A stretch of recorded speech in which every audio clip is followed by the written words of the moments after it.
Minčių susidūrimas pristato Walteris Faitas ir Martinas Smitas, Martinas Liuteris, Tridento taryba, Mirtina žaizda, Didysis prabudimas, Naujovės, Antrasis Vatikano suvažiavimas, Popiežius Pranciškus, Laudato Si rūpinasi mūsų bendrais namais, COVID-19 pandemija, JAV rinkimai, Rusija prieš Ukrainą. Kas naujo, profesoriau?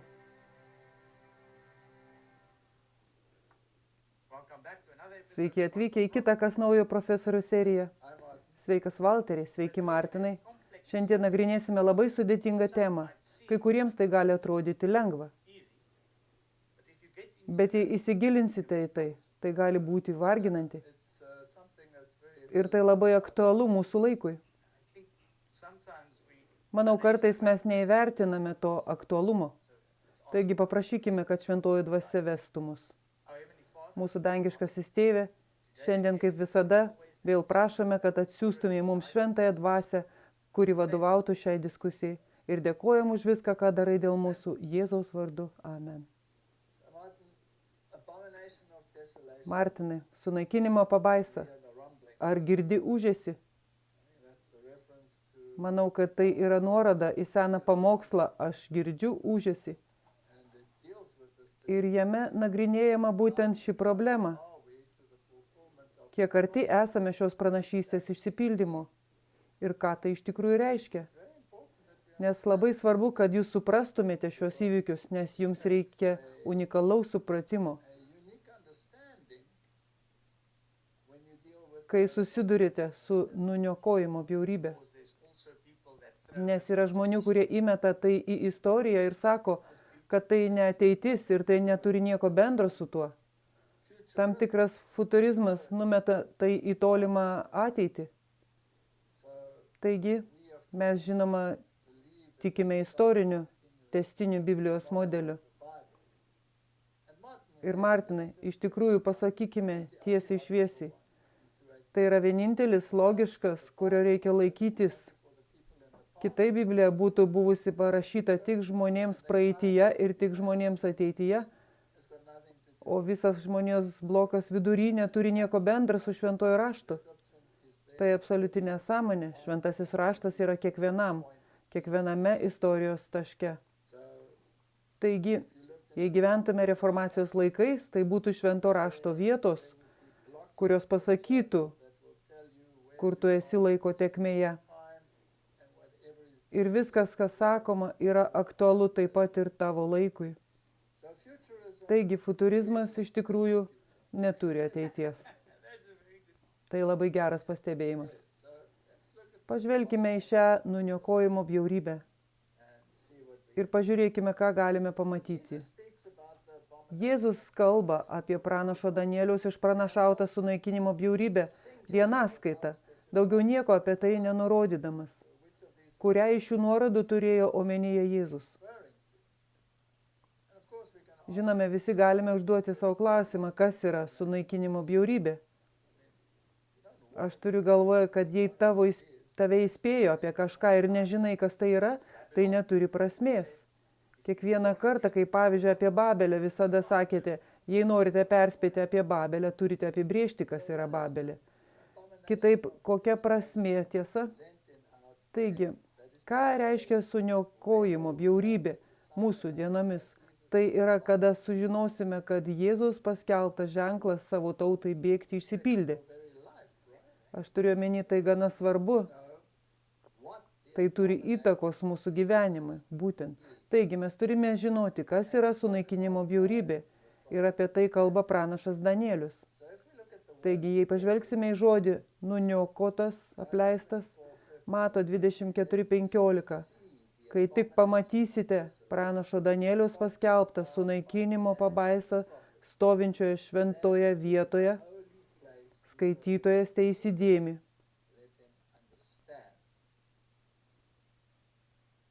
Morkaus 13:14 eilutė. Kai pamatysite sunaikinimo pabaisą stovint ten, kur jos neturi būti, skaitytojas tai įsidėmi, tuomet kas Judėjoje tebėga į kalnus.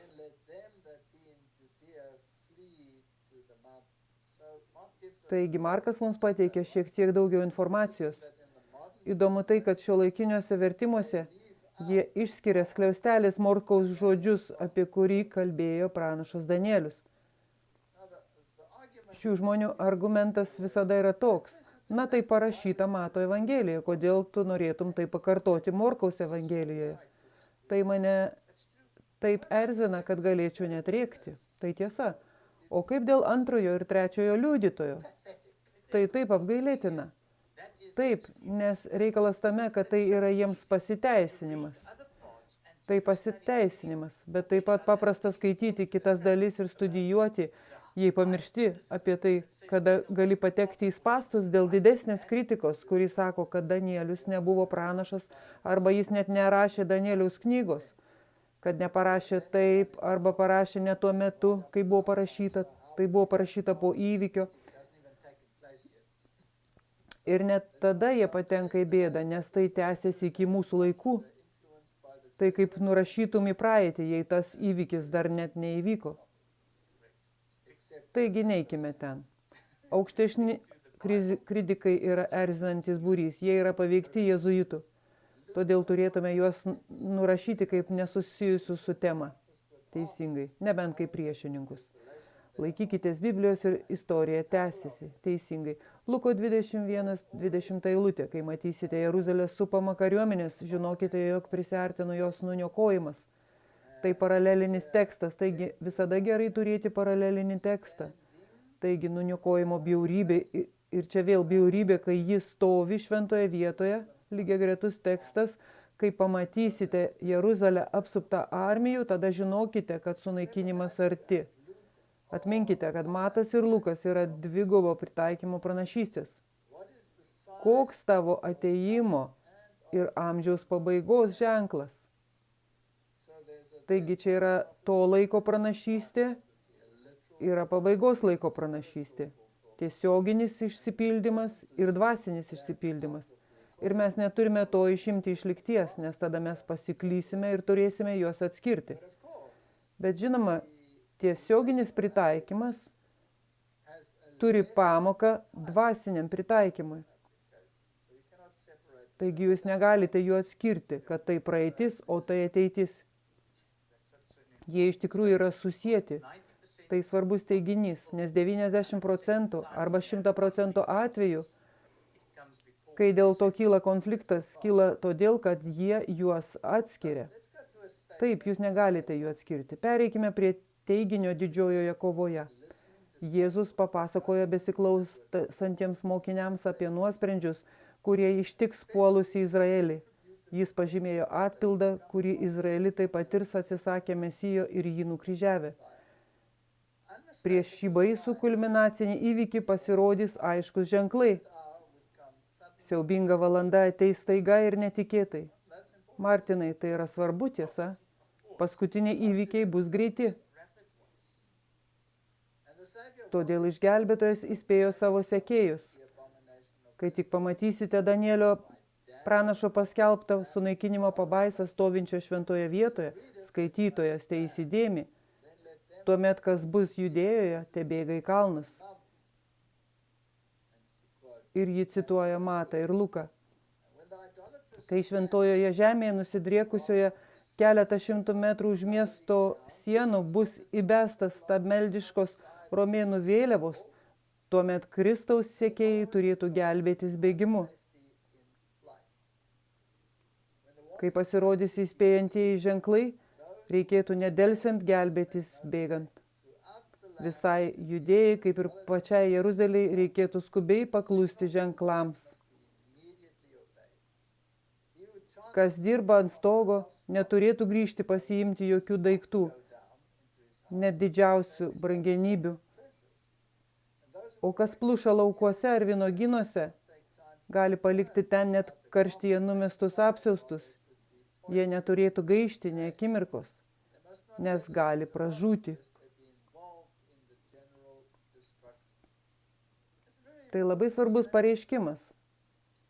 Sugrąžina mus prie Loto, ar ne? Taip. Na, jei iš pat pradžių jis nebūtų Sodomoje, tai būtų geriau. Būtų pagerėjimas. Ir jeigu jis nebūtų delsęs, tai jau antroji dalis. Ir jo žmona atsigrėžė. Kitaip tariant, jo širdis buvo daugiau ten, negu už miesto. Taigi, viso to kulminacija kainavo jai gyvybę. Kitas teiginys pranašystės dvasioje, manau, tai yra patriarchuose ir pranašuose, kur ji aiškiai teigia, kad Loto delsimo priežastis buvo turtas. Taip. Ir jei jis būtų tvirtai stovėjęs ir išėjęs tada, kai turėjo, jo žmona tikriausiai būtų išgelbėta. Taip.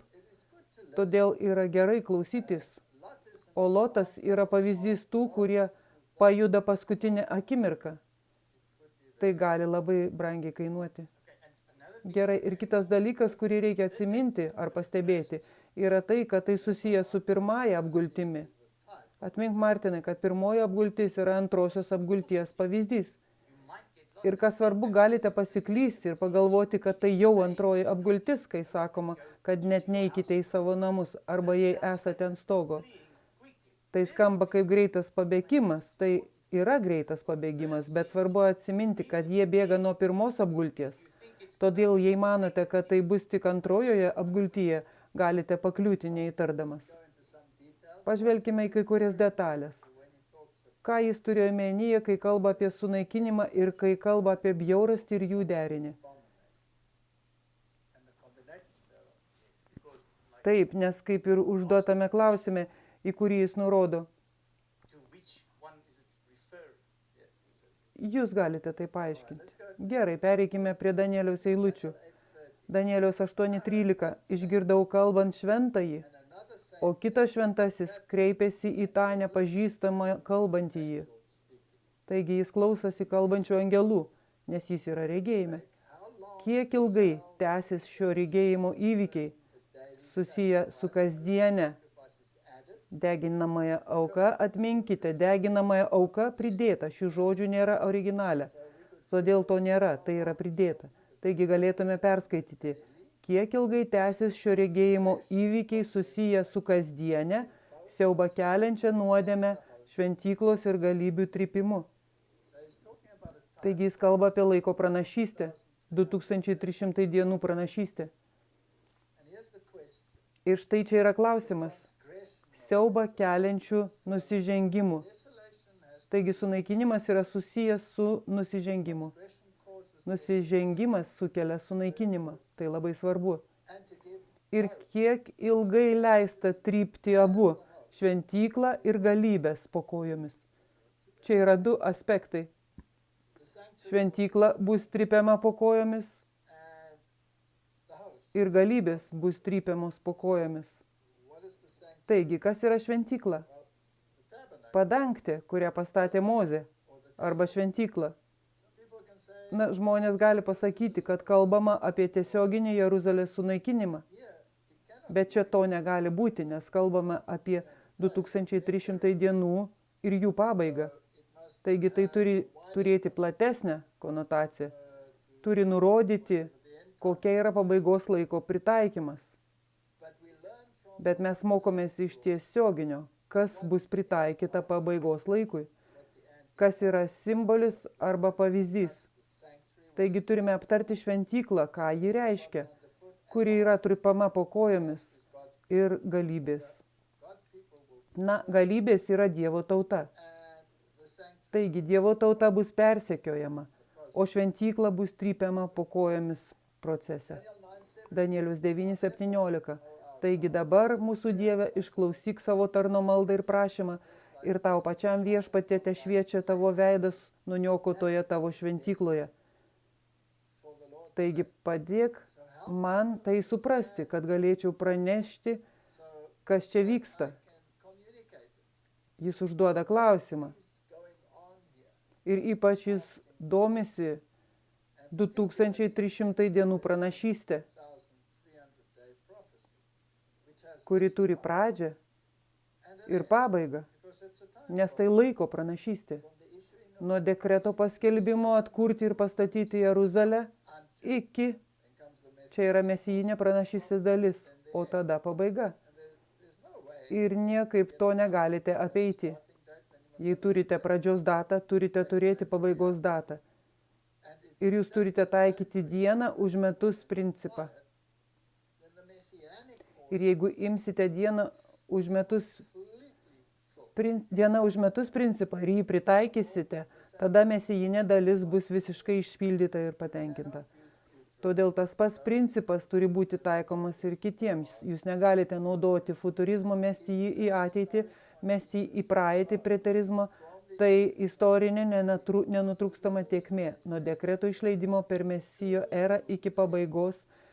Ir kadangi jis prasidėjo Artakserkso dekretu išėjusiu 457 metais, jei pridėsite pranašystės laiką, kai jis baigėsi 1844 metais, nori to ar ne, tuo jis ir baigėsi. Ir yra tiek daug žmonių, kurie ginčijasi dėl 1844 metų, bet jie turėtų tiesiog pagalvoti, kas atsitiko 1844 metais.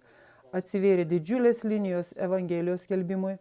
Tuo metu prasidėjo elektroninis amžius perduoti žinią su Morzės kodu. Didžiosios kelionių linijos atsivėrė 1844 metais. Atsirado opozicija, spiritizmas, ekumenizmas, kiekvieno izmo, apie kurį tik galite pagalvoti pavidalu. Komunizmas, visi jie prasidėjo 1844 metais. Jei tai nėra svarbus metai, tai aš tada nežinau, kas yra svarbus metai. Taigi tai yra esmė. Ir akivaizdu, kad šėtonas puls tai. Aišku, nes jis turi pulti laiko juostą ir tada tave išjuokti. Ir Martinai, kai aš klausau evangelikų pamokslininkų, jie vis dažniau ir dažniau puola Milleritų judėjimą. Bet viskas, ką Milleris padarė, buvo pranašystės ir principų pritaikymas bei atėjimas prie išvados.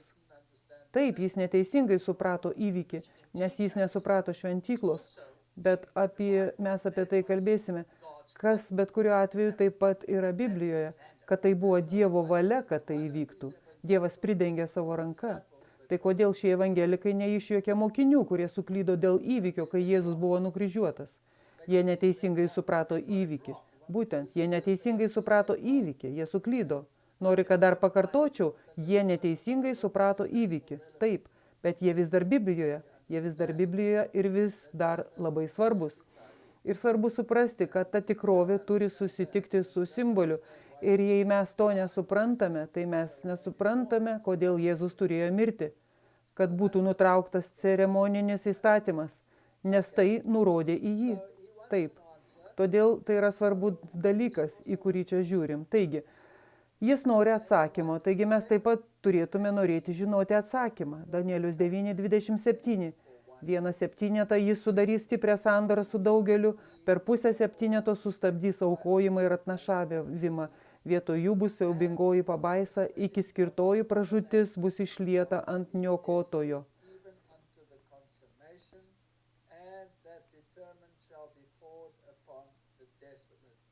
Skamba gana sudėtingai, tiesa. Gali būti sudėtinga, jei tik taip perskaitysi. Jei tiesiog perskaitysite, tai taip ir ištrauksite iš tos pranašystės dalies, kuri iš tikrųjų prieš pastato Mesiją su antimesiju, sakykime taip. Ta, kuris stato prieš tą, kuris griauna. Ir jis patvirtins sandorą su daugeliu vienai savaitei. Ir tai yra paskutinioji savaitė toje 70 savaičių pranašystėje. Kas patvirtins sandorą? Akivaizdu, kad Mesijas. Tiesa? Ir viduryje savaitės, tai yra 3,5 metų toje paskutinėje savaitėje, jis sustabdys aukojimą ir atnašavimą. Futurizme jie tai taiko antikristui. ir tada jie meta jį arba į praeitį, arba į ateitį. Tai apgailėtina. Aukojimo sistema baigėsi Jėzaus mirtimi. Taigi užduokite savo klausimą. Ar Jėzus mirė savaitės viduryje? Kitaip tariant, po 3,5 metų, jei skaičiuojate dieną už metus, po 3,5 metų nuo jo tarnystės pradžios. Taip ar ne? Taip, tada tai yra pranašystės išsipildymas. Taigi jis padarė galą aukų sistemai, tapdamas tobulą auką. Tai svarbu. Turime tai suprasti, nes jei to nesuprasite, galite atsidurti katalikybėje ir tada klajojate visomis kryptimis. Taigi, jis sustabdys aukojimą ir atnašavimą. Kai kurie žmonės sakys, bet jis to nepadarė, romėnai tai padarė, jei nori taip ginčytis. Bet jis sako, aš atiduodu savo gyvybę ir vėl pasiimu ją savo noru. Vietoj jų bus niokojanti bjaurybė. Taigi dabar kalbame apie neigiamą pusę. Jėzus neatneša neigiamo, jis atneša tik teigiamą. Jis nuniokos jį iki galo, o skirtoji pražūtis bus išlieta ant niokotojo. Taigi, bjaurastis ten įkuriama tam tikrų etapų ir praeina iki pat galo, kol pati sunaikinama. Taip, ir bus sunaikinta tuo akmeniu, kuris atsilaisvino. Taip. Gerai, todėl mes turime žinoti, kas daro nuniokojimą. Kaip jis daro nuniokojimą? Akivaizdu, kad tai buvo tiesioginė prasme. Atėjo romėnai, atėjo romėnų kariuomenė, jie apsupo Jeruzalę, padarė ją nuniokotą, sulygino su žeme. Bet turi būti ir dvasinis pritaikymas. Nes pradinėje eilutėje sakoma, šventykla ir galybės bus trypiami visą tą laikotarpį po kojomis. Kas ten vyksta, turime į tai pažvelgti. Danieliaus 11, tai yra sekantis kartas, kai girdime šios žodžius. Jo atsiųsti kariuomenės būriai užims ir išniekins šventyklą ir tvirtovę. Matote, kiekvieną kartą tai susiję su šventykla. Jie pašalins kasdienę, deginamąją auką yra pridėta, ir jie pastatys bjaurybę, kuri prives prie nuniokojimo, tiesioginis vertimas. Taigi, kitaip tariant, jie pastatys bjaurybę, dėl kurios ateina sunaikinimas vietoj jos. Todėl turime suprasti, ką tai reiškia. Prisimeni, kad šventykla buvo sugriauta. Taigi dabar kai kurie žmonės sako, na, šventyklą reikia atstatyti ar panašiai. Ne. Mes dabar esame dvasinėje srityje, būtent. Tai labai svarbu, ką jūs ką tik pasakėte, nes daug žmonių čia įstringa, tai vėl turi būti fizinė. Taip, tu negali šokinėti nuo vieno prie kito, jūs negalite padaryti atspindžio tokiu pat kaip tikrasis, nes tada pažeidžiate principą. Dvasinis atvaizdas visada yra didesnis lokalizuoto mažojo tikroviško pavyzdžio išpildymas. Bet jūs mokotės iš pavyzdžio, būtent. Ir tada yra Danieliaus 12:11. Nuo to laiko, kai buvo nutraukta kasdienė, auka pridedama, jos čia neturi būti, ir pastatyta siaubingoji pabaisa, praeis 1290 dienų. Mes nesigilinsime į tą pranašystę, mes tai padarėme ankstesnėse laidose. 1290 dienų ir taip toliau, mes nesigilimsime į tos pranašystės išnarpliojimą, kuri iš esmės yra išplėtimas 1260 metų pranašystės, kuri baigėsi 1798 metais. Ten neįsime, susikoncentruosime tik į šį nuniokojimą. Bet yra laiko tarpas, kuris mums sako, kad tai neturi nieko bendra su tiesioginė šventykla. Būtent aš taip pat norėjau tai paminėti. Vienintelis dalykas, apie kurį galime paminėti, yra tai, kad ji nėra tiesioginė. To negalima pritaikyti tiesiogiai. Gerai.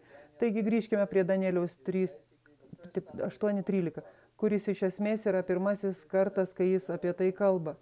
Ir tai suteikia mums bendrą apžvalgą. Taigi, angelai kalba apie tai ir jie kalba apie nusižengimą, kuris atneša sunaikinimą. Leisti ir šventyklą ir galybės trypti po kojomis. Taigi mes turime žinoti, paklausti savęs po Jėzaus nukryžiavimo ir po visų tų įvykių ir net po Jeruzalės sunaikinimo, kurį įvykdė pagoniškoji Roma, kada šis šventyklos sunaikinimas įvyko dvasinė prasme.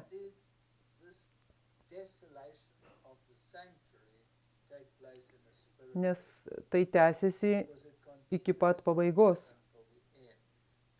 Ir kaip jo kulminacija, ką Jėzus pasakė šią temą, eikite ir išstudijuokite, ką pasakė Danielius. Todėl turime suprasti. Taigi, Martinai, pažiūrėkime į šventyklą ir paklauskime savęs, ką ši šventykla reiškia ir ką istorija mums sako, kaip ji tapo apleista, sunaikinta, nuniokota. Ką tai reiškia? Netiesiogiai, o ką tai reiškia? Tiesioginis reiškia dvasinė prasme, teisingai. Taigi čia yra šventykla, tai tik pavyzdys. Ir ten buvo įėjimas su 4 stulpais. Ir tu įeini tik šioje vietoje, niekur kitur negali įeiti. Ir aplinkui buvo šitas baltas audinys. Biblija aiškiai nurodo, ką reiškia baltas audinys. Tai reiškia šventųjų teisumą. Mes neturime teisumo. Kristus yra mūsų teisumas. Taigi akivaizdu, kad tai reiškia teisumą. Bet jūs turite įeiti pro duris. Kas teigia esąs duris? Jėzus. Jėzus teigia esąs duris. Gerai, taigi per ką ateini pas tėvą? Per Jėzų. Per Jėzų. Ar jis tai pasakė? Taip. Ar yra kas nors kitas, per ką ateini pas tėvą? Ne, niekas. Martinai, ar tu tikras? Popiežius ką tik Kazakstane pasakė kitaip, ar ne? Deja, jis klysta. Jis pasakė, kad visi keliai veda į dangų. Jis iš tikrųjų pasakė, kad visi keliai veda į Romą. Nes jis sako, kad tik per jį galite ten patekti. Gerai, jis atrodo toks malonus, kad atidaro duris visiems, ar ne? Bet Biblija mums sako, kad yra tik vienos duris. Ir tai yra Jėzus. Kai įeini, tu tuoj pat atsiduri priešais deginamosios aukos aukurą. Taip. Taigi, kažkas ten miršta, o būtent avinėlis. Atgailaujantis nusidėjėlis atsiklaupia, uždeda ranką ant avinėlio, išpažįsta savo nuodėmę.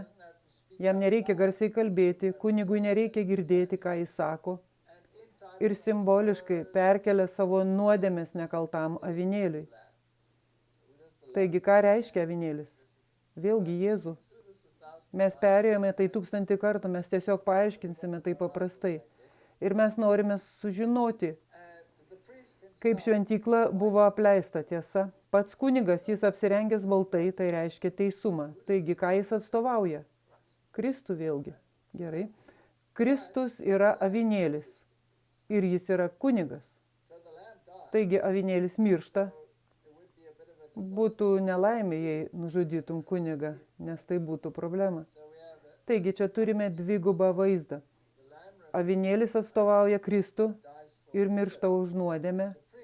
Ir kunigas atstovauja Kristui, kuris yra tarpininkas. Pats kunigas nėra tarpininkas.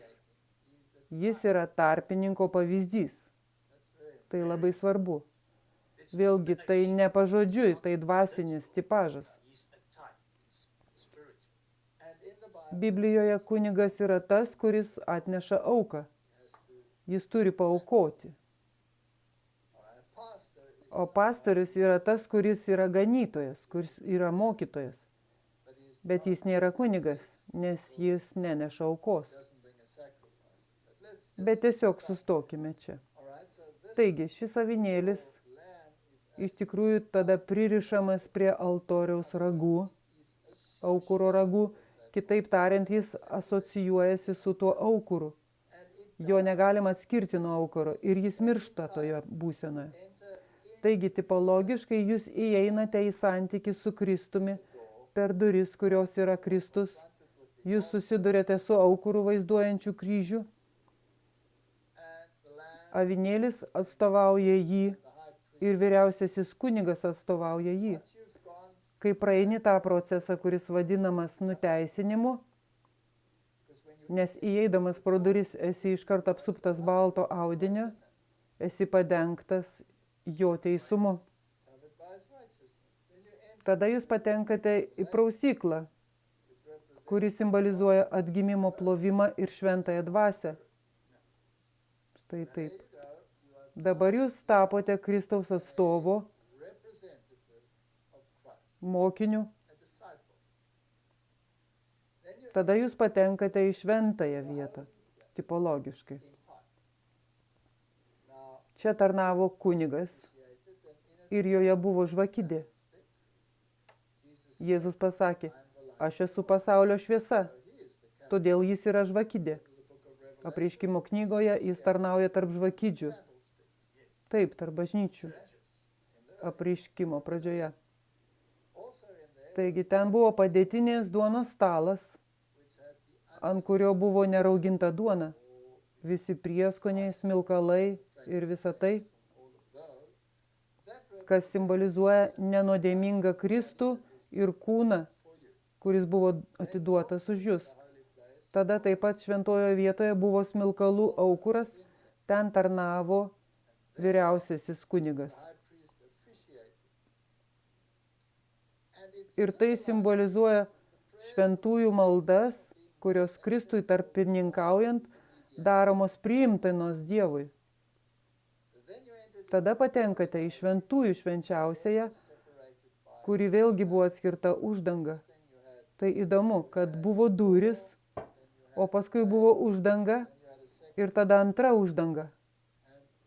O už antrosios uždangos buvo sandoros skrynia. Mes jau aptarėme, kas joje buvo. Mes neturime kalbėti apie Aarono lazdą, visus tuos dalykus ir manos indą. 10 įsakymų buvo ten parašytų Dievo pirštu. Virš skrynios buvo malonės sostas, o virš jos 2 angelai žvelgdami žemyn į malonės sostą labai pamaldžių pavydalų. Štai yra išganimo planas. Kaip man ateiti pas Dievą? Įeidamas pro duris, kurios yra Kristus. Aš priimu jo auką už mane, gaunu Kristaus teisumą, kuris yra nuteisinimas. Esu apvalytas ir šventosios dvasios įgalintas tapti Kristaus mokiniu ir atstovu. Ir tai taip pat galima padaryti per krikštą. Taip, ir tai reiškia krikštą. Ir tai reiškia prausimąsi, apsivalymą. Ir tada aš dalinuosi Jėzumi, pasaulio šviesa, kuri yra Dievo žodis. Tavo žodis žibintas mano kojoms ir šviesa mano takui. Ir dalindamasis žodžiu, aš įsitraukiu į Kristaus charakterio supratimą. Kopijuoju Kristaus charakterį, įsisavinu jo charakterį, kurį atstovauja padėtinė duona. Taigi, kai valgau tą duoną, tai nerauginta duona. Kitaip tariant, jei aš nevalgau Kristaus kūno, aš neturiu jome jokios dalies. Aš turiu jį įsisavinti. Bet jei aš jį įsisavinu, tai mano įsisavinimu be nuodėmės, nes jame nėra raugo. Kitaip tariant, ką tai reiškia? Pašventinimą. Ir be pašventinimo neįmanoma pamatyti Dievo. Todėl negaliu sustoti ties nuteisinimu. Turiu eiti į atgimimą, turiu eiti į pašventinimą ir mano maldos yra priimtinos Dievui. Ir visos nuodėmės, kurias išpažįstu, yra surašytos toje šventykloje, nes krauju užtepami smilkalų aukuro ragai. Taigi yra kietasis diskas su milijardais ir milijardais terabaitų, kuriame yra visos išpažintos nuodėmės, nuodėmių įrašas. Tai kaip teismo situacijoje. Jei aš būčiau nusikaltėlis ir, tarkime, buvau plėšikas ir buvau sučiuptas, buvau teisiamas, gaunu bausmę, patekau į kalėjimą, sumoku savo bausmę kalėjime, esu paleistas, nuodėmės įrašas. Ar jis vis dar lieka? Taip.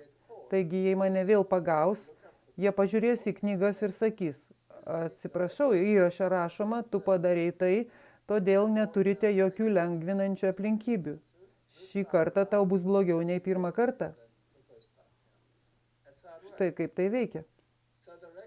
Taigi ten įrašytas nuodėmės įrašas, kas yra gerai, nes dabar tavo įrašas yra įrašytas ir galiausiai jis bus išvalytas. Šventykla turi būti išvalyta nuo nuodėmės metraščio, o tai atsitinka tipologinę permaldavimo dieną. Tada tu stovi prieš Dievą taip, lyg niekada nebūtum nusidėjęs. 10 įsakymų, jie reiškia Dievo įstatymą, jie yra jo charakterio atvaizdas. Jei lygiai greičiai studijuosite Bibliją, pamatysite, kad kiekvienas iš jų įstatymas yra, įstatymas yra, įstatymas yra, įstatymas yra. Paulius tai daro reguliariai. Tada pamatysite, Dievas yra, Dievas yra, Dievas yra. Ir tai lygiai tas pats. Tai jo charakterio atvaizdas. Ir ten yra malonės sostas, kuris apsaugo jūs nuo įstatymo pasmerkimo. Ir angelai su nuostaba žvelgia į malonės sostą. Nes tai kainavo Dievo sūnaus kainą, norint pritaikyti tą gailestingumą. Nes jei Dievas yra 100% teisingumas, tai teisingumas turi būti įvykdytas. O teisingumas reikalauja nusidėjėlio gyvybės. Atlyginimas už nuodėmę yra mirtis. Taigi teisingumas buvo įvykdytas, kai Jėzus, būdamas įsikūnijęs į žmogų, būdamas pats Dievas, tai labai svarbu, prisiima visą žmoniją ir jos nuodėmę ir sumoka tą kainą. Matai, tu negali pašalinti prasižengimo pasekmių. Ne. Taigi, jis sumokėjo kainą. Kitaip tariant, įstatymas galioja, jo negalima panaikinti. Teisingumas pareikalavo mirties, teisingumas įvykdytas, o dabar malonė gali gausėti, gailestingumas gali gausėti, nes atgailaujantis nusidėjėlis sumokėjo kainą per Jėzaus auką. Taigi malonės sostas yra labai, labai svarbus. Jis apsaugo jūs nuo įstatymo pasmerkimo, kuris teisėtai turėtų užgriūti ant jūsų galvos. Jis užgriuvo ant jo galvos. Ir štai čia kieme jis buvo uždėtas jam ant galvos. Štai kodėl, kai tu neišpažįsti savo nuodėmės, malonės sostas nukeliamas ir tu stovi tiesiai prieš Dievą. Teisingai. Dabar turime atsakyti į didelį klausimą. Kaip šventykla buvo apleista, nuniokota? Paimkime sistemą, kuri iškilo, kuri vadinama Romos katalikybė. Kai pagonybė buvo pašalinta, tada iškilo mažojo rago valdžia. Pagonybė turėjo būti pašalinta iš kelio, o kai tai buvo pašalinta, galimybė atėjo išsivystyti antikristo sistemai. Ką ji padarė? Ji sunaikino šventyklos žinią. Taigi eikime per šventyklą pro katalikybės mokymą. Įeini pro duris. Ar katalikybėje durys dabar yra Jėzus Kristus? Ne, tai bažnyčia. Gerai, taigi jūs esate išgelbėti per bažnyčią. Dievas turi bažnyčią, bet jūs nesate išgelbėti per bažnyčią. Bažnyčia yra ligoninė. Ji yra gydytojas. Taigi, įeini pro duris, kitaip tariant, tu esi išgelbėtas įeidamas į bažnyčią, tada tu priimi sakramentus, tiesa? Katalikybė moko, kad Jėzus niekada nemirė už tave. Jūs nesate išgelbėti avinėlio krauju. Jūs išgelbėjo jūsų klusnumas bažnyčiai ir sakramentų priėmimas. Kitaip tariant, yra nuopelnas atliekant sakramentus. tai atsikrato aukuro. Aukuras yra apleistas, nes Jėzus nemirė už tave, tai buvo tik paklusnumo pavyzdys, bet jis niekada nemirė už tave. Bet ar iš tikrųjų durys taip pat netapo apleistos, pakeistus jas į bažnyčią? Visiškai. Kiekvienas aspektas yra apleistas, nuniokotas. Taigi, durys apleistos, Kristaus teisumas nebėra jo teisumas, tai yra jūsų geri darbai, jūsų klusnumas. Taigi, balti audiniai tampa nebereikalingi, avinėlis tapo nebereikalingas, krikštas, kuris yra atgimimas dvasinė prasme, buvo perkeltas į kūdikių krikštą. Kitaip tariant, narystė bažnyčioje be sąmoningo pažinimo sprendimo. Taigi, prausykla tampa nebereikalinga. Kas tampa pasaulio šviesa? Bažnyčia. Bažnyčia yra pasaulio šviesa, ji jums pasakys, kas yra teisinga ir kas neteisinga savo nuožiūra. Ji tau pasakys. Taigi ne Jėzus yra pasaulio šviesa, o bažnyčios tamsa. Tai magisteriumas, popiežius ir viskupai apibrėžia jums tiesą. Tavo žodis žibintas mano kojoms ir šviesa mano takui. Ne, bažnyčios parašytas katekizmas yra žibintas tavo kojoms ir šviesa tavo takui. Tu jo, jeigu klausysi. Ir tada, kai kalbama apie Kristaus kūno įsisavinimą, jie tai pavers į amžiną auką. Kai Biblija sako, viena auka jis amžiams padarė tobulą. Taip ir padėtinės duonos stalas sunaikintas. Tada tarpininkavinimas, smilkalų aukuras. Vyriausiasis kunigas Jėzus yra tarpininkas.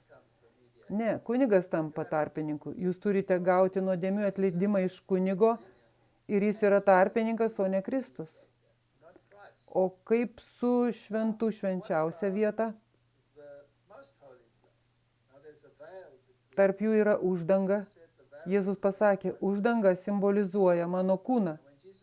Ir kai Jėzus mirė ant kryžiaus, ta uždanga buvo perplėšta iš viršaus į apačią, parodydama, kad skirtumas, kuris buvo tarp žydų ir pagonių pagal tai, ką rašo Paulius, išnyko. Ir Evangelija yra skirta visam pasauliui. Paimkime sandoros skrynę. Viduje yra įstatymas. Viduje yra Aarono lazda, viduje yra manos indas. Įstatymas yra Dievo charakterio nuorašas. Bet čia įstatymas buvo pakeistas. Taip, viskas nuniokota. Tai nuniokota. Nes pakeitą įstatymą sulaužė vieną, sulaužote juos visus. Jis išėmė antrą, pakeitė ketvirtą, jie performuliavo visą likusią dalį ir išėmė visus pažadus. Ir išėmė visas privačias pozicijas, kurios neperėjo per bažnyčią. Taigi visa šventyklos žinia, visas išganimo planas buvo visiškai pakeistas. Tai yra bjaurastis. Tai neabejotina, jūs negalite to pamatyti kitaip. Tai lieka nuniokota. Nėra būdo būti išgelbėtam. Kai aš įeinu per Kristų, mane apsupa Kristaus teisumas. Kieno tai nuopelnas, kurį aš gavau? Kristaus. Tie jo nuopelnai įskaitomi man. Kitaip tariant, aš pasisavinau tikėjimu. Tai ne mano teisumas, tai jo teisumas. Kas skirsto nuopelnus katalikiškoje sistemoje? Popiežius. Popiežius paskirsto nuopelnus. O nuopelnų perteklių jūs išdalina šventiesiems ir net Kristui. Taigi jis turi šį nuopelnų lobyną ir jis tai dalina, sakydamas, kad Kristus niekada nemirė už jūs. Jūs vis tiek esate atsakingas už savo nuodėmes. Todėl jie sukūrė skaistyklą. O skaistykloje jūs mokate kainą už savo nuodėmes. Kas gali pasigailėti ir atleisti jūs nuo šios bausmės? Vėlgi popiežius. popiežius gali tai padaryti. Ir tada jam taip pat pasitaiko atveju, kai jis tai daro didžiuliu pasimėgavimu, kai paima savo mažą plaktuką ir plaktuką ant durų, kad galėtų jas atidaryti, kad sielos galėtų išeiti iš skaistyklos. Tas, kuris teikia malonę ir tampa malonės sostu, yra popiežius. Taigi, Martinai, ar angelai su nuostaba žiūri į popiežių, į nuostabų gailestingumą, kurį jis teikia? Ne, manau, kad tai labai šlykštu. Tai šlykšti bjaurastis. Negaliu sugalvoti geresnio žodžio, ne. Jei toks žodis būtų, esu tikras, kad Biblija būtų juo pasinaudojusi. Tai bjaurastis, visa sistema yra bjaurastis. Martinai, jei dalyvauji kokiame nors pasibjaurėtiname dalyke, ar tuomet esi bjaurasties dalis? Taip, nes šioje šventyklos žinioje, šventyklos sistemoje nėra nei vienos dalies, kurią būtų galima sugadinti. Tai kaip Dievo įstatymas.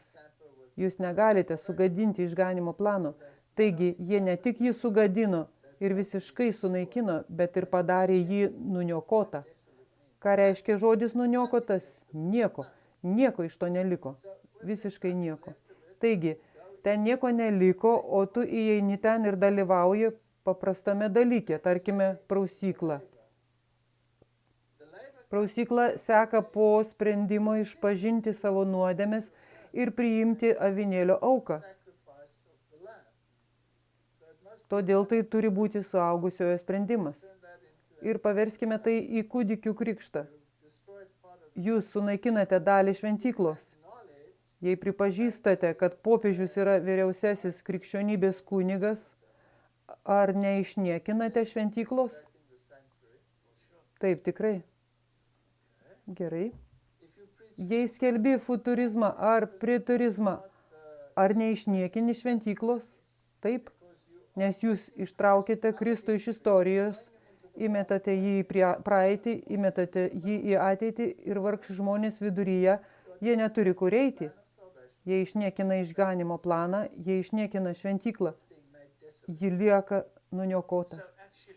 Taigi iš tikrųjų, kaip jūs sakėte, bet kuri bažnyčia, organizacija ar bet kas dalyvaujantis bet kurioje iš šių dykynių, kuriuose Romos bažnyčia suformuoja tašką, tada tu esi didelėje bėdoje.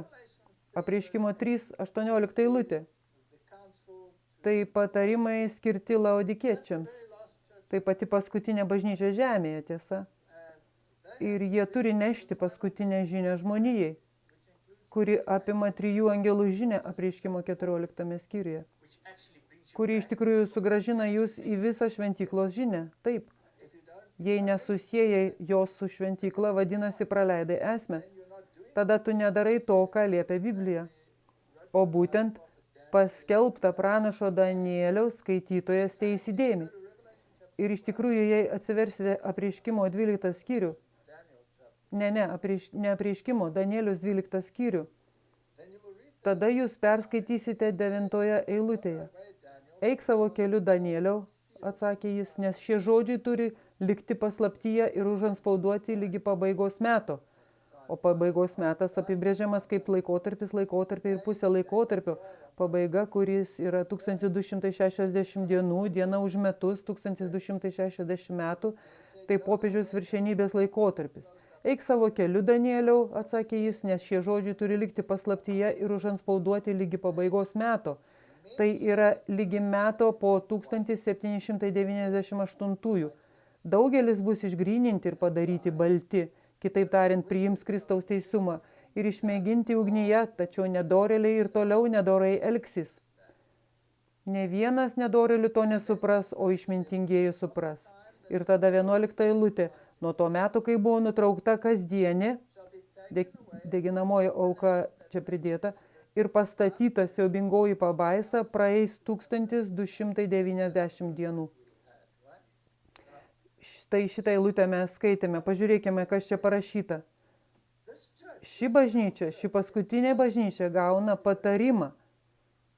Todėl tai turi būti labai svarbu. Aš tau patariu pirkti iš manęs ugnyje išgryninto aukso. Auksas yra tikėjimas ir meilė. O meilė yra susieta su 10 Dievo įsakymų. Kad praloptum baltus drabužius, kad apsirengtum. Todėl Kristaus teisumas galiausiai yra labai svarbus klausimas. Ir kad nebūtų matoma tavo nuogumo gėda ir tepalo pasitepti akims, kad praregėtum. Labai svarbu, kad mes suprastume problemas. Mums reikia aukso, kuris yra tikėjimas ir meilė. Turime turėti baltus drabužius, kad galėtume apsirengti ir mūsų nuogumas nebūtų atskleistas. Reikia patepti akis, kad mes praregėtume. Štai teiginys liudijimuose skirtose bažnyčioms 6 tomas 426 puslapis. Šiandien didelė dalis tų, kurie sudaro mūsų bendruomenės, yra mirę nusikaltimais ir nuodėmėmis. Jie ateina ir išeina kaip duris ant vyrių. Metų metus jie su pasitenkinimu klausėsi iškilmingų, sielą sujaudinančių tiesų, bet jų neįgyvendino. Todėl jie vis mažiau suvokia tiesos brangumą, jaudinantis priekaištų ir troškimo liudijimai nežadina jų atgailai. Mieliausios melodijos sklindančios iš Dievo per žmonių lūpas, išteisinimas tikėjimo ir Kristaus teisumas nešaukia iš jų meilės ir dėkingumo atsako, nors dangiškasis pirklys rodo jiems turtingiausias tikėjimo ir meilės brangenybės, nors kviečia pirkti iš jo ugnyje išmėgintą auksą ir baltus drabužius, kad galėtų apsirengti. Ir akių tepalą, kad matytų, jie priešinasi jam savo širdimis ir nesugeba savo drungnumo iškeisti į meilę ir uolumą. Kurdami profesiją, jie neigia dieviškumo galę. Jei jie išliks tokioje būsenoje, Dievas juos atmes. Jie patys netinkami būti jo šeimos nariais. Oho, tai svarbus dalykas. Vau. Labai svarbus dalykas, tokie stiprus žodžiai, bet vis tiek yra įsišaknyję Dievo žodyje. To negali paneigti. Gerai, grįžkime į šventyklą. Beje, šis žodis nuniokotas pasirodo daug kartų Biblijoje, bet pranašai, kurie vartoja jį dažniausiai, yra Izajas ir Jeremijas. Ir tada, žinoma, mes turime tai Danieliaus knygoje 4 kartus. Daugelis ganytojų, sako Jeremijas 10 skyriuje 12 eilutė, sunaikino mano vynuogyną, ištrynė mano dalį po kojomis, padarė mano vietą nelaimingą dykuma. Daugelis ganytojų sunaikino mano vynuogyną, mano bažnyčią. Jie trypė mano dalį po kojomis, jie trypė šventyklą. Ta galia, kuri turėjo iškilti, kuri pavers šventyklą nuniokotą, buvo Roma. Mes matėme, kaip jie tai padarė. Jie trypė šventovę ir jie trypė ir galybės. Kiek buvo nužudyta žmonių, kurie priešinosi Romos požiūriui? Milijonai, milijardai. Per šimtmečius jie turi daugiau kraujo ant savo rankų nei bet kuri kita organizacija. Todėl dabar šventa nuo popiežiaus pasakyti, pamirškime tą istoriją, apsimeskime, kad esame šventi, išmesdami pro langą visą doktriną, kitaip tariant, dar daugiau trypdami šventyklą. Taip. Paskaitykime kitą Jeremijo eilutę, 11 eilutę.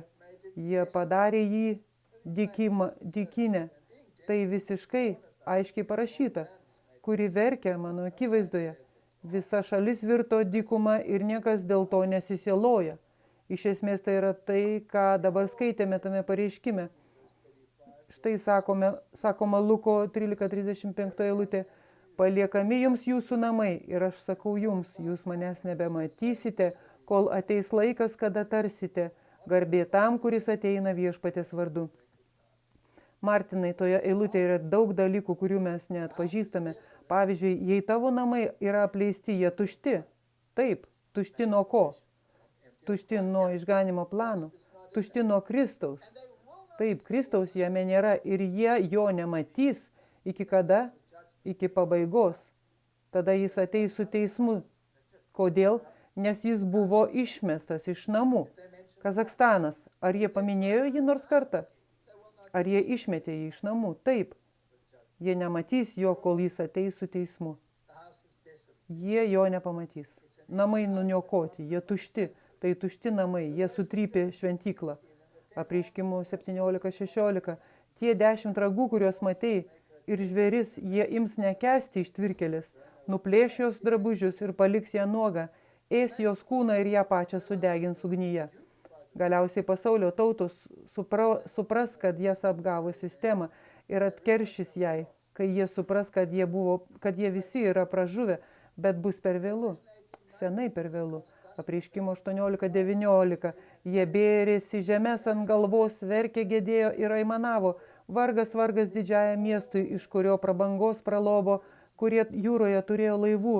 Per vieną dieną jis tyrlaukiais virto.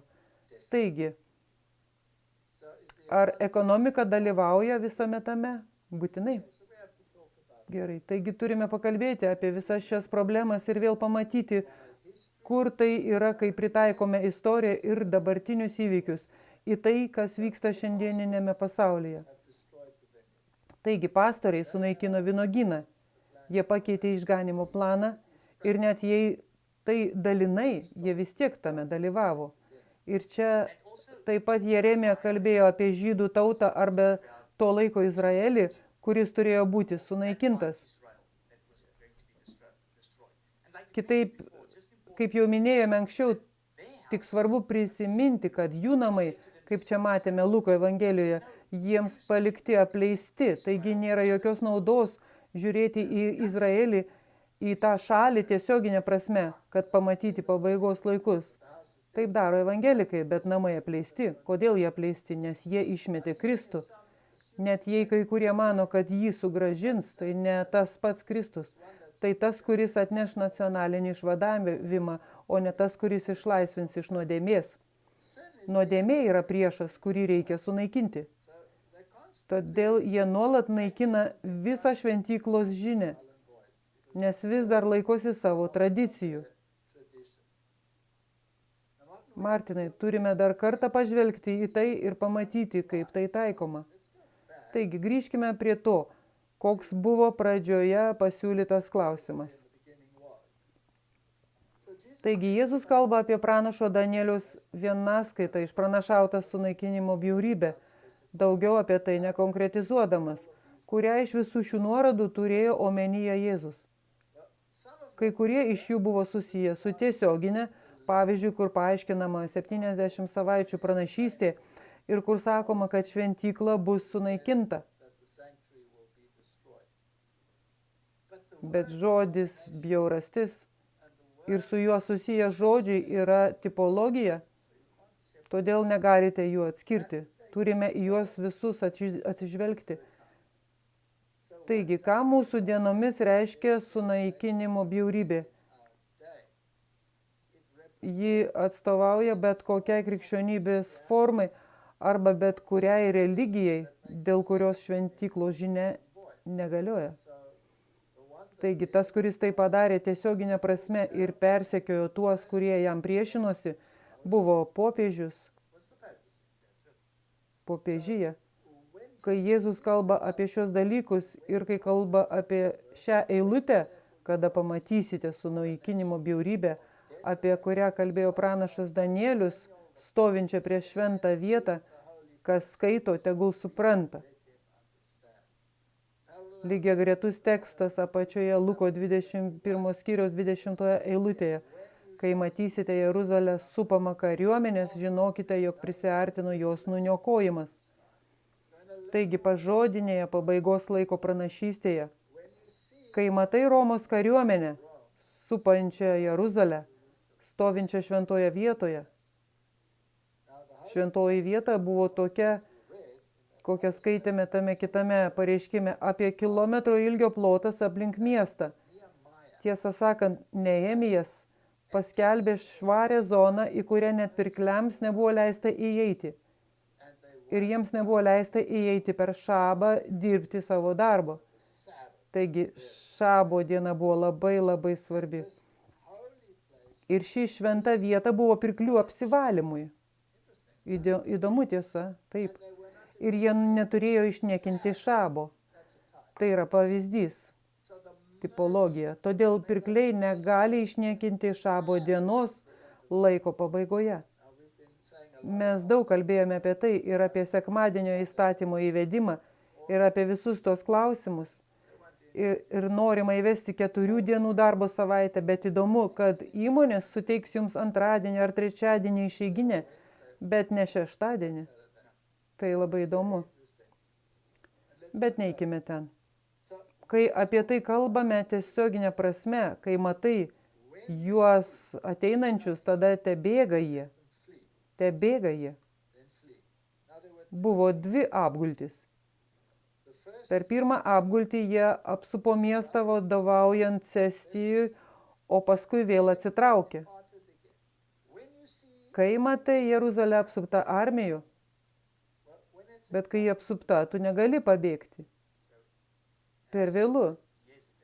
Taigi taip turėjo atsitikti. Buvo atokvėpio akimirka ir jie pasitraukė.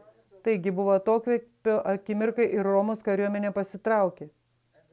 O žydų uolieji ėjo iš paskos ir nužudė daug jų, kas supykdė romėnus.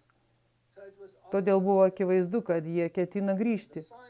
O ženklas buvo, čia jie buvo, tada jų nebėra, bėk iš miestų. Ir tada jie grįžo vadovaujant Titui ir jie sunaikino miestą. Ir jie sunaikino tai pagaliau. Galutinis sunaikinimas įvyko šabo dieną. Tai labai įdomu. Šabo diena visada yra mišinyje. Kai jie įbedė į žemę savo standartą, koks yra jų standartas? Tai jų pagoniškas simbolis, jų ženklas, po kuriuo jie žygiavo. Kas yra pagoniškas katalikybės ženklo simbolis? Sekmadienis. Jie sako, sekmadienis yra mūsų valdžios ženklas. Taigi, kai jie pradeda įvesti sekmadienio įstatymus ir apsups Dievo žmonės grasinimais, tada jūs būsite apsuptas Romos jėgos, karinės galios. Kas gali kariauti prieš ją? Tada buvo pasitraukimas ir nuo tada iki dabar yra tarpinis laikotarpis. Kai tai vėl ateis, bus per vėlu. Kada buvo tipologinė pirmoji apgultis? 1888 metais su Blerbuliu, kur Jungtinėse Amerikos valstijose turėjo būti įvesti sekmadienio įstatymai. Ir tai buvo atidėta arba buvo atšaukta po Alfonso Džonso argumentų. Ir tie argumentai buvo nepaneigiami, bet jie kartosis. Taip. Taigi, nuo 1888 metų gyvename laikotarpiu tarp 2 apgulčių. Ir jau po 1888 metų pranašystės dvasia sako, atėjo laikas palikti miestus. Taigi, Dievo žmonės turi palikti miestus. Yra daug tokių, kurie nepaiso raginimo. Iš tikrųjų, jų niekada neturėjo būti miestuose. Būtent. Bet kai kurie iš jų yra. Tai kaip ištrūkti iš miestų? Tai geras klausimas.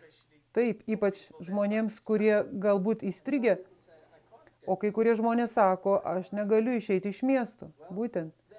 Negaliu išeiti, na tada kiti turi paruošti kelią.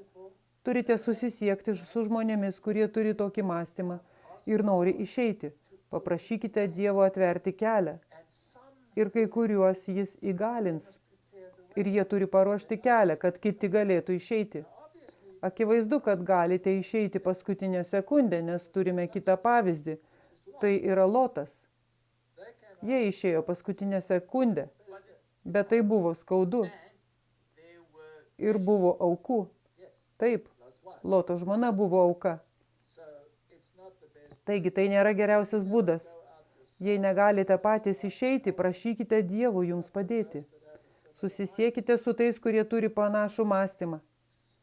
Įsitikinkite, kad yra kelias, kurį galite atidaryti. Bet kai matote, kad tai ateina, kai pamatysite antrąją apgultį ir pagoniškus standartus, sekmadienis pakeltas aukštyn, Ar tai daroma šiuo metu? Taip, nuolat. Išeikite, išeikite iš miestų, išeikite iš miestų. Mes turime tai padaryti. Kas dalyvauja šioje armijoje? Visas ekumeninis judėjimas, visas pasaulis. Nes pasaulio karaliai suteikia savo galę žvėriui. Jie dalyvauja, pastoriai dalyvauja, jie trypia šventyklą. Visi, kurie dalyvavo bet kokią formą, kad šventykla būtų nuniokota. Kas turėtų žinoti ir perspėti pasaulį? Laodikija. O Laodikija dėja ką? Miega. Miega. Ir ką jie turėtų trimituoti pačiu garsiausiu balsu, kokiu tik gali? Kristaus teisumą. Martinai, noriu paimti Bibliją ir perskaityti tau laišką Laodikiečiams. Padarykime tai. Eikime prie laiško Laodikiečiams. Ir pasakyk man, kad Biblijoje tokio laiško nėra. Ir aš su tavim ginčysiuosi, kad yra. Eikime į Kolosiečius. Atsiminkite, kad niekas iš nedorėlių nesupras, bet išmintingieji, sako Danielius, supras. 4 skyriaus 16 eilutė sako, kai šitas laiškas bus perskaitytas pas jūs, pasirūpinkite, kad jis būtų perskaitytas ir Laodikėjos bažnyčioje. Taigi, Kolosiečiams yra laiškas Laodikiečiams. Jis nurodo kitą laišką, kuris akivaizdžiai pamestas. Todėl tai yra vienintelis mums likęs laiškas Laodikiečiams. Taigi, ką svarbu žinoti apie pabaigos laiko klausimus? Jei pažiūrėsite į 9 eilutę, mano Biblijoje ji yra paryškinta, kurios skyrius? 1 skyrius. Ir jis lieka paryškintas, kol pasieksite 17 eilutę. Taigi, akivaizdu, kad tai yra viena svarbi pastraipa. Paskaitykime tai. Dėl to ir mes nuo tos dienos, kai turėjome, nesiliaujame už jūs melstis ir trokštame, kad būtumėte pilni jo valios pažinimo. Niekas iš nedorėlių nesupras, bet išmintingieji, sako Danielius, supras. Jis nori, kad mes pažintume jo valią visą išmintimi ir dvasiniu supratimu. Mums reikia to. Kad elgtumėtės kaip verta viešpatės ir jam tobulai patikėtumėte, neždami visokių gerų darbų vaisių ir augdami Dievo pažinimu, kad visokiojopai sustiprinti jo šlovės gale, pilni ištvermės ir kantrybės su džiaugsmu. Tai vadinama pašventinimu. Dėkotumėte tėvui, kuris padarė mus tinkamus paveldėti šventųjų dalį šviesoje, kuris išgelbėjo mus iš tamsybių valdžios ir perkelė į savo mylimojo sūnaus karalystę. 14 eilutė. Jame turime atpirkimą per jo kraują, net nuodėmių atleidimą. Ar tai yra katalikybės šventyklos žinios dalis? Ne. Ar tai šventyklos žinios dalis? Taip. Kaip tu išgelbėtas per kraują? Katalikybė neigia kraują? Taip. Jei pripažįsti katalikybės galvą kaip savo mąstymo lyderį, tu tapai bjaurasties dalimi. Taigi, kad kuriame mes turime atpirkimą per jo kraują, netgi nuodėmių atleidimą. Jei neigiate šį teiginį, jūs tapote bjaurasties dalimi. Kristus atleidžia nuodėmes, niekas kitas. Su kuo mes turime reikalų, kai turime reikalų su Jėzumi Kristumi? Jis yra neregimojo Dievo atvaizdas, visos kūrinijos pirmagimis, nes jame sukurta visa, kas yra danguje ir žemėje, kas regima ir neregima, ar sostai, ar viešpatystės, ar kunigaikštystės, ar valdžios. Visa sukurta per jį ir jam. Kas jis? Jis yra Dievas. Jei neigiate Dievo dieviškumą, jei iš lygybės pašalinate Kristų, jūsų namai bus apleisti. Jis yra pirmesnis už viską ir viskas jame yra. Kas jis toks? Jis yra kūrėjas. Jei tai neigiate, esate apleistas, nuniokotas, nes neigiate savo gyvybės šaltinį. Tu iš tikrųjų išmeti jį pro langą. Kazakstanas, ar jie jį nors kartą paminėjo? Ne, jų namai yra apleisti. Visi, kas pasirašė tą dokumentą, tas pats, apleisti. Ir jis yra kūno galva. Kas sėdėjo baltais rūbais? Popiežius. Ir jis pirmininkauja atidarimo ir uždarimo ceremonijai. Apleisti. Nuniokota. Ir bet kas, kas įsikimba, pritinka prie bet ko, arba pripažįsta, arba eina į ekumenizmą, jo dalis. Ir jis yra kūno bažnyčios galva. Jis pradžia, mirusiųjų pirmagimis, kad visame kame turėtų pirmenybę. Ar jis turėjo pranašumą Kazakstane? Ne, nei kiek. Apleisti. Gerai, paskaitykime šiek tiek toliau, kad tik aiškumo dėliai įsitikintume, nes Dievas panorėjo jame apgyvendinti visą pilnatvę ir darydamas jo kryžiaus krauju taiką, per jį sutaikyti su savimi visą, kas yra žemėje ir danguje.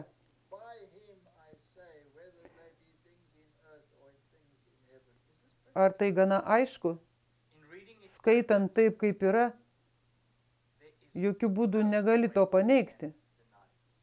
Ne, negali. Kristaus dieviškumo. Taigi paskutinė bažnyčia žemėje turi skelbti atpirkimą per jo kraują. Turime skelbti teisumą, pašventinimą, išteisinimą. 21 eilutė. Taip pat ir jūs, kurie kadaise buvote svetimi ir priešiški piktais darbais, Dievas dabar sutaikė jo žemiškojo kūno mirtimi. Ar jis mirė už tave? Taip. Kaip jie gali išniekinti šventyklą, skelbdami priešingai? O jei paklausi, kas buvo tas, kuris mirė kūne? Asmuo, kuris buvo aprašytas ankstesnėse eilutėse. Dievas. Taip. Gerai, Martinai. Todėl nėra jokių abejonių, kad gali tą paneigti. Ir tada sakoma, mirtimi jo žemiškajame kūne, kad pasirodytumėte jo akyse šventi, tyri ir nekalti, tik ištverkite tikėjime įsitvirtinę bei įsišaknyje ir nesiduokite atitraukiami nuo vilties Evangelijos, kurią išgirdote. Ar jūs šiuolaikinė šventovės žinia atitraukia jūs nuo Evangelijos vilties? Taip, tai atitraukia jūs nuo vilties, nuo Evangelijos vilties. Tiesiog